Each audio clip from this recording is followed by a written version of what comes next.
na hicho yangu nataka repair kusema ukweli. Kama hii. Na watoto nimewachia waoshe hicho, hawajaosha. Na hii nyingine.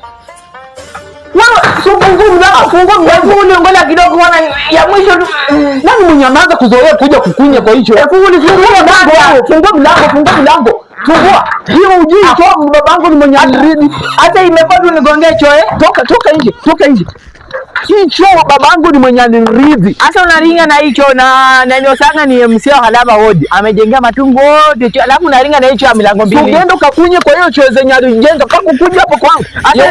Hata na kitu. Basi acha niende baki na choo yako. Wewe ndio ukunye kwa choo yako nini? Tulieni.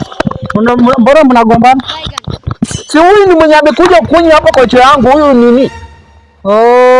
Nimekulia kitu kimoja tu lakini sasa unajua nilikuwa napiga hicho yangu mara usanga mara sawa acha niende kia kwanza.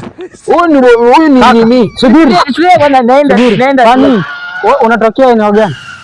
Ya Halaba Hodi. Halaba Hodi ndivyo. Hizi choo Nyosanga ameweka kwa mashule, kwa soko, maji safi. Mbona sasa kwa choo Nyosanga amejengwa na matungu? Unakuja kwa choo ambayo baba yetu alituachia tukaridi. Hata mimi nashuka ameweka kunguni hapa ndani. Mimi nilikuwa nimesahau. Nilikuwa Nyosanga na saidia tu kwa kwenda. Ndio sajili kura umpigie kura 2027 na leta zingira unasikia? Nyosanga ni fasi fasi. Usizima Simba. Ni Simba. Sasa pia ningeko tu ya mwisho. Junu wewe ingia. Tosha.